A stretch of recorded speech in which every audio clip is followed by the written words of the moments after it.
엄마가 장에 가려고 하는데 아이가 나도 따라갈래요 그래요.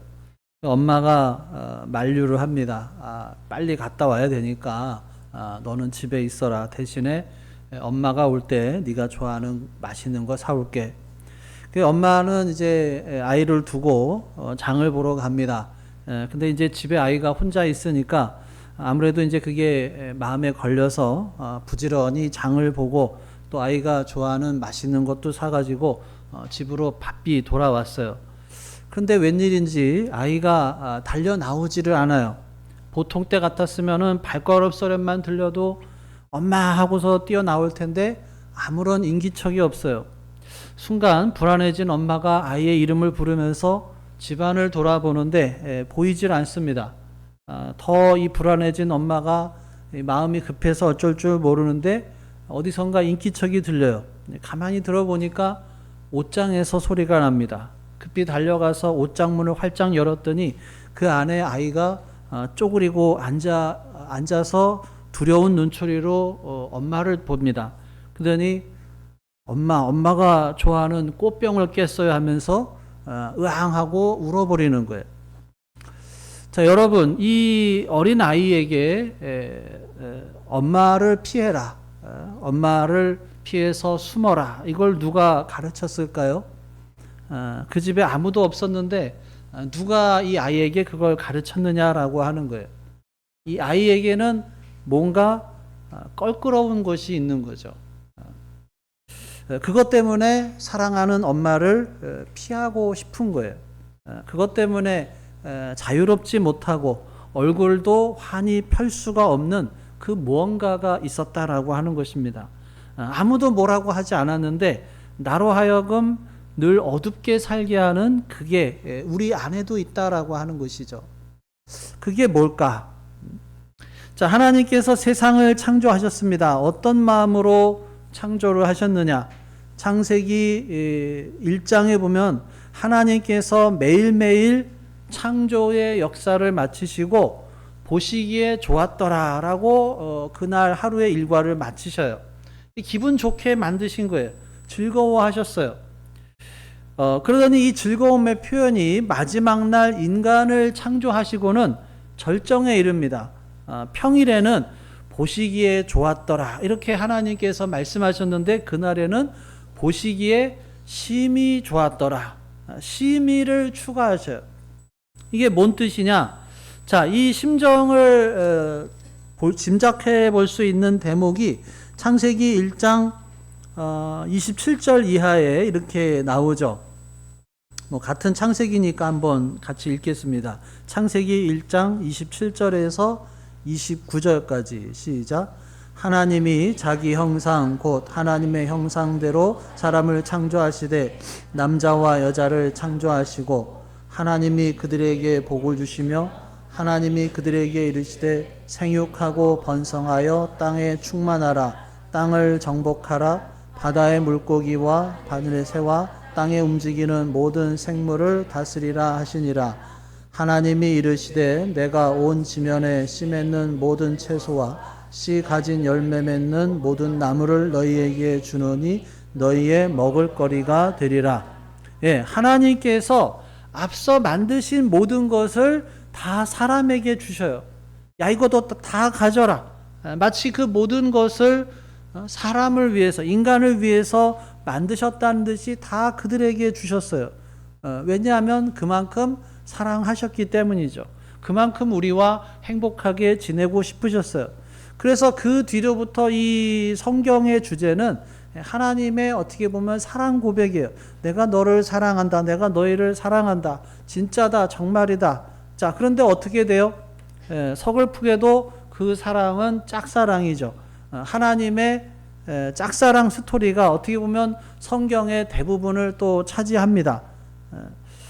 날 사랑하심, 우리 찬송가에도 있죠. 날 사랑하심, 성경에 써 있네. 날 사랑하심이 분명히 성경에 쓰여 있는데 어떤 때 보면 그 사랑이 짝사랑이에요. 나를 향한 하나님의 짝사랑의 스토리가 성경이죠.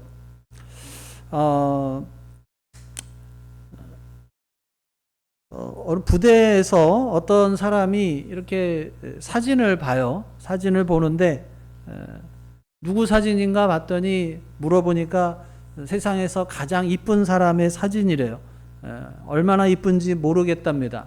그런데 그 사진을 보여주는데 그 사진을 보여주는 사람 눈에는 되게 이쁜데 그 사진을 보는 사람 눈에는 뭐 그냥 그렇게 이쁜 것 같지는 않은데 그런데도 그 사람은 보여주는 사람은 세상에서 가장 이쁜 얼굴이라고 하면서 들여다보면서 그냥 좋아하는 거예요. 하나님께서 나를 보시는 것도 그렇죠. 아무리 내가 나를 봐도 하나님께서 나를 사랑하시고 이뻐할 만한 게 없어요. 나보다 더 잘난 사람도 많고 나보다 더 훌륭한 사람도 많고 그런데 하나님께서 나 같은 것을 이쁘다고 하시는 거예요. 스바냐서 3장 17절에 보면 그런 말씀이 있습니다. 그날의 사람이 예루살렘에 이르기를 두려워하지 말라. 시온아 내 손을 늘어뜨리지 말라. 너희 하나님 여호와가 너희 가운데 계시니 그는 구원을 베푸실 전능자이시라. 그가 너로 말미암아 기쁨을 이기지 못하시며 너를 잠잠히 사랑하시며 너로 말미암아 즐거이 부르며 기뻐하시리라 하리라. 하나님께서 너를 사랑하시기 때문에 낙심하지 말고 두려워하지 말라는 거예요. 어떤 날을 여기저기서 얻어맞고 터지고 몰골도 형편없고 늘 경쟁에서 밀리는 그런 너를 생각만 해도 형편없다고 생각하는 너를 하나님께서 버리지 않으시고 떠나지 않으시고 사랑하신다라고 하는 거예요. 시온아 내 손을 늘어뜨리지 말라. 너희 하나님 여호와가 너희 가운데 계시니 그는 구원을 베푸실 전능자이시라. 그가 너로 말미암아 기쁨을 이기지 못하시며 너를 잠잠히 사랑하며 너로 말미암아 즐거이 부르며 기뻐하시리라. 그런데도 우리는 왜 자꾸 하나님을 피하려고 하느냐라고 하는 거죠. 하나님이 세상을 이처럼 사랑하사 독생자를 주셨으니 하는데도 왜 우리는 하나님의 얼굴을 자꾸 피하려고 하느냐라고 하는 거예요. 하나님이 이처럼 사랑하신다, 힘줘서 말씀하시는데도 왜 우리는 그것을 믿지 못하고 아니 믿는다고 하면서도 왜 자꾸 하나님을 피하려고 하느냐는 거예요. 시편 139편에 보면 내가 주의 영을 떠나 어디로 가며 주의 앞에서 어디로 피하리이까? 내가 하늘에 올라갈지라도 거기 계시며 수월에 내 자리를 펼지라도 거기 계시리이다. 내가 새벽 날개를 치며 바다 끝에 가서 거주할지라도 거기서도 주의 손이 나를 인도하시며 주의 오른손이 나를 붙드시리이다. 하나님을 피할 수가 없다는 거예요. 훤히 그걸 알고 있으면서도 그런데도 왜 나는 자꾸 그런 하나님을 피하려고 하느냐? 사랑한다, 사랑한다 하시는 하나님이 왜 나는 버겁고 거기서 자꾸 피하려고 하느냐? 하나님 앞에 예배드리는 그 자리에 있어야 하는 것을 알면서도 왜 이 핑계 저 핑계 대면서 예배를 피하느냐라고 하는 거예요. 늘 기도하며 하나님과 교제해야 하는 것을 알면서도 왜 기도를 꺼리느냐라고 하는 거예요. 자, 아담과 하와, 하나님께서 큰 기쁨 속에서 아담과 하와를 창조하셨어요. 그 하나님께서 그토록 사랑하시는 아담과 하와를 축복하시면서 약속 하나 하자 그래요. 너와 나 사이에 문제가 없다라고 하는 것, 너와 나 사이에 변함이 없다라고 하는 것을, 그 사랑이 진실하다는 것을 약속하자면서 뭘 약속해요? 에덴 동산의 모든 나무 열매를 먹어도 되는데 단 하나만 먹지 말자고 약속을 해요. 그 신뢰의 징표로 삼자라고 합니다.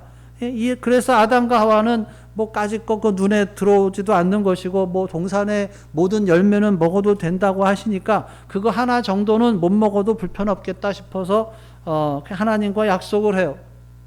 근데 오늘 본문에 보면 그 간교한 뱀이 다가와서 충동질을 합니다.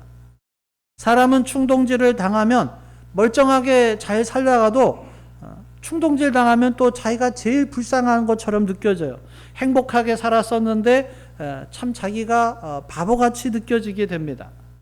그 간교한 뱀이 아담과 하와에게 충동질하는데 그 하나의 약속, 하나님과 한 약속을 어기게 합니다. 다시 말해서 하나님의 사랑을 배신하게 만들어요. 그 후에 어떻게 돼요? 8절, 오늘 3장 8절 시작. 그들이 그날 바람이 불 때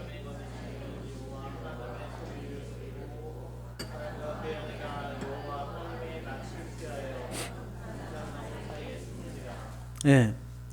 그날 바람이 불 때, 자, 이 바람이 불 때, 이 개역 성경에는 서늘할 때라고 되어 있어요.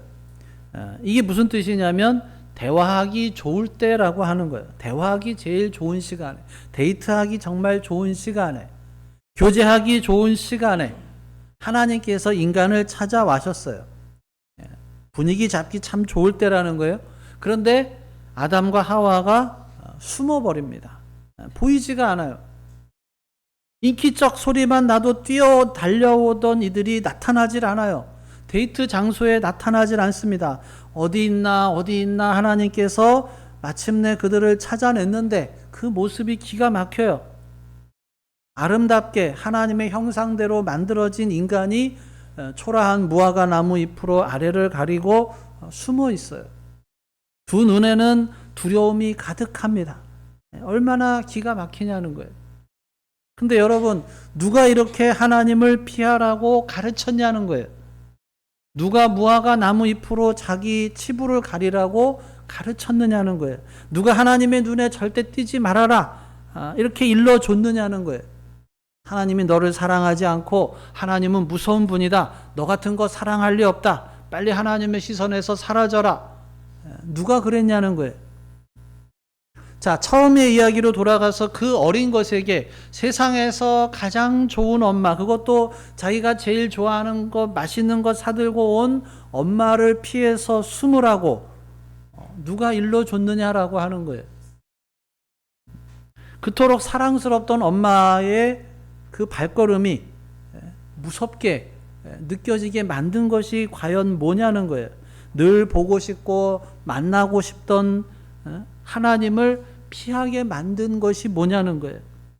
다시 말해서 내가 하나님 앞에 서는데 자신 없게 만드는, 하나님을 피하게 하는 그것이 뭐냐라고 하는 것입니다. 내가 하나님 앞에 서는데 껄끄러운 것, 나로 하여금 하나님과 교제하는데 자꾸 피하게 만드는 것, 나를 사랑하시는 것을 아는데도 그거를 아주 순박하게 100% 받아들일 수 없게 만드는 그 껄끄러운 것이 도대체 뭐냐라고 하는 거예요. 그 껄끄러운 것을 아담과 하와는 그냥 안고 살았어요. 그 실체를 정확하게 규정하는 단어가 그의 삶 속에서 드러나지가 않았어요. 그냥 그런 기분, 그냥 껄끄러운 그런 거였어요. 그냥 다만 하나님을 피하고 싶은 현상을 가지고 왔어요.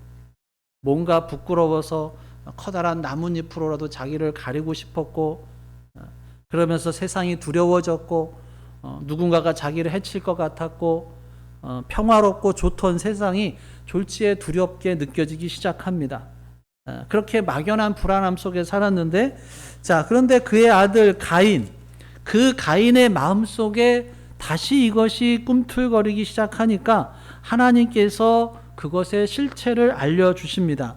자, 창세기 4장 7절을 같이 읽어보겠습니다. 4장 7절 시작. 내가 선을 행하면 어찌 낯을 들지 못하겠느냐. 선을 행하지 아니하면 죄가 문에 엎드려 있느니라. 죄가 너를 원하나 너는 죄를 다스릴지니라. 예. 그것이 뭐냐? 그 껄끄러움이 뭐였느냐? 그것은 죄라고 하는 거예요. 성경에 죄라고 하는 단어가 처음으로 나타나요. 그 껄끄러운 것은 죄예요. 여러분, 죄는 장난이 아닙니다. 그거는 실체예요.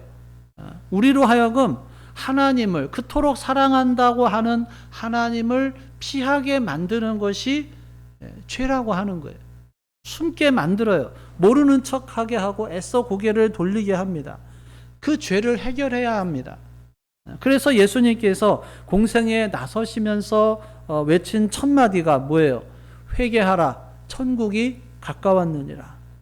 별것 아닌 것 같은데 자꾸 핑계를 대면서 그 심각성을 회피하는데 이것저것 합리화시키면서 그 실체를 자꾸 부인하려고 하는데 그게 뭐냐면 죄라는 거예요. 그럴듯한 이유를 뭐 많이 대는데 아닙니다. 그건 죄라고 하는 거예요. 이 죄라고 하는 단어를 현대인은 싫어하죠. 그래서 뭐 이런 단어 저런 단어로 막 표현을 하는데 결국 그것은 죄라고 하는 거예요. 그리고 그 죄를 해결하는 길은 회개밖에 없다라고 하는 것입니다. 사도 베드로가 성령이 충만해서 예루살렘에서 말씀을 전하니까 사람들이 이렇게 반응을 합니다. 자, 사도행전 2장 37절에 보면 그들이 말을 듣고 마음에 찔려 베드로와 다른 사도들에게 물어 이르되 형제들아 우리가 어찌할꼬. 마음에 찔렸어요. 죄가 있으니까 이 마음에 찔리는 거예요. 지난번에도 그런 말씀을 드렸죠. 우리가 어디가 아픈 곳을 건드리면 어떻게 돼요? 굉장히 거기가 아프죠. 그냥 멀쩡한 안 아픈 곳은 눌러도 아프지를 않아요. 그런데 뭔가 문제가 있는 곳을 누르면 거기는 굉장히 아파요. 이 사람들도 마음에 찔렸어요. 그 찔린 마음을 가지고 탄식을 합니다. 형제들아 우리가 어떻게 해야 되겠느냐. 이때까지만 해도 자기들은 그래도 가장 거룩한 백성이고 진짜 하나님의 백성이고 우리 시기로 표현하면 나는 모태신앙이다 이렇게 자부심을 갖고 살았는데 그런데 뭔가 솔직한 마음 깊은 곳에 껄끄러운 게 있는 거예요. 근데 베드로가 설교를 통해서 그게 죄다라고 꼬집어 말합니다. 성령의 조명이 강하게 내리쪼입니다. 그러니까 비로소 그 껄끄러웠던 실체를 깨닫고는 어찌할 바를 몰라서 당황을 해요. 그래서 우리가 어찌할꼬.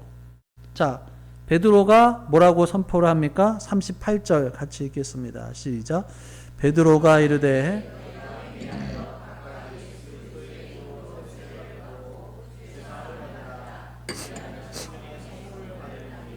예.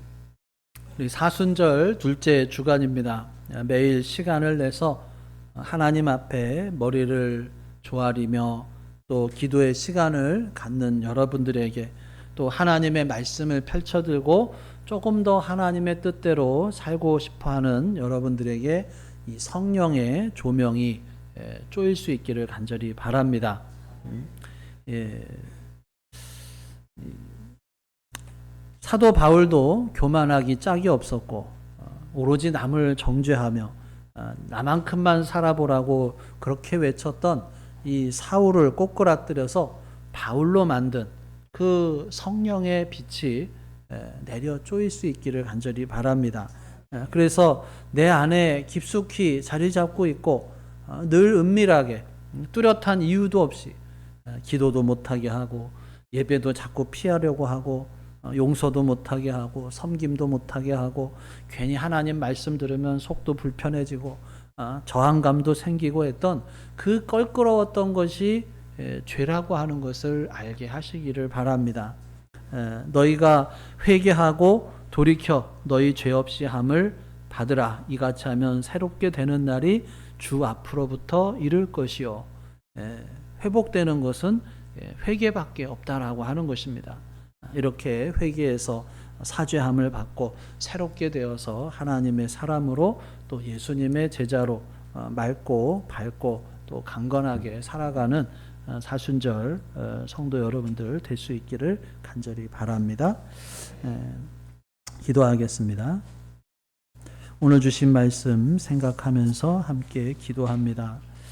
나에게 주신 말씀이 무엇인지 또 내가 붙잡아야 할 말씀이 무엇인지 우리가 죄의 유혹 앞에 넘어진 것은 언제인지 또 우리가 하나님의 낯을 피해서 숨는 것이 아니라 회개하며 하나님의 은혜의 보좌 앞에 나아가게 하여 주옵소서. 우리 마음속에서 말씀하시는 성령 하나님의 음성에 귀를 기울여 보겠습니다.